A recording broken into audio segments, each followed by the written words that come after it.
সহিত 5 লক্ষ টাকা দেনমোহরে বিবাহ বন্ধনে আবদ্ধ হইলাম। বলো বাবা, কবুল?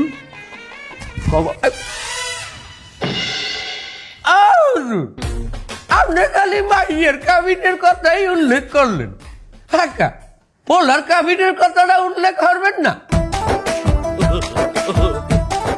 আমার পোলারে হেরা কত কাবিন দেবে এটা উল্লেখ করবেন না? আমার বুঝলাম না বিষয়টা, পুরুষের তো কাবিন হয় না। ও কে না কইছে হয় না? এখন দেশে নারী সংস্কার আইন পাস হয়েছে, নারী পুরুষ এখন সমান অধিকার। অধিকার যেহেতু সমান, কাবিনও সমান সমান হওয়া উচিত। পোলা যেমন মাইয়ের কাবিন দেয়, মাইয়েরও এখন পোলারে কাবিন দিতে হইবে। তা ঠিক, এবার জমিতে সমানে সমান দেখা যাক কত যায়। আরে আল্লাহ, তবে আজ মোর জন্মে উনি নাই যে মাইয়ালারা বলে কাবিন যায়। এখন নিয়ম বানাইছেন, এ নিয়ম মোর জীবনে উনি নাই ভাই। ও বেআই, আপনার জন্মে আপনি যা না দেখছেন, এই জন্মের নারী মধ্যে এই সব জিনিস দেখতে আসেন না। আপনার মাইয়া নিজেই তো নারী সংস্কার আইনের জন্য দাবিতে নামছিলে রাস্তায়। তার এখন ওর এটু দিয়ে আমার পোলারটাকে বিয়ে দিতে হয়, আমার পোলারেও সমান অধিকার দিতে হইবে। কাবিন আমার পোলায় 5 লাখ দেবে, আপনার মাইয়াও আমার পোলারে 5 লাখ দেবে। আন্দোলন মানে তো রাস্তায় নামছিলি, এটা মনে চলে না?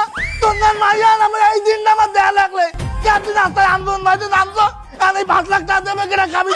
তোর মা এই দেবে জন্ম দিয়ে আসছি এত সকালে, এমনি খাই যদি বাজিয়ে লাইতাম তবে এই দিনটা দেয়া লাগছে না।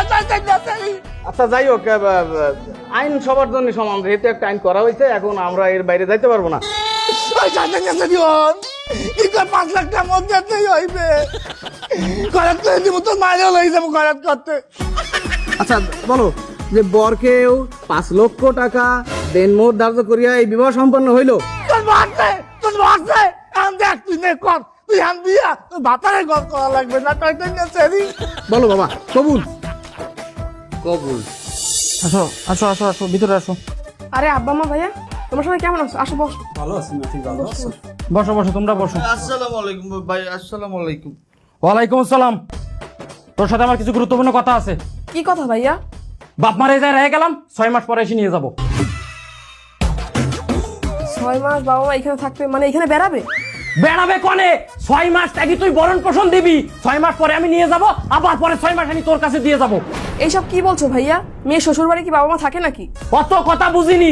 6 মাস তোর বাড়ি থাকবে, 6 মাস আমার বাড়ি থাকবে। 6 মাস তুই বরণ পোষণ দিবি, 6 মাস আমি বরণ পোষণ দেবো। কথা ক্লিয়ার? আমি কেন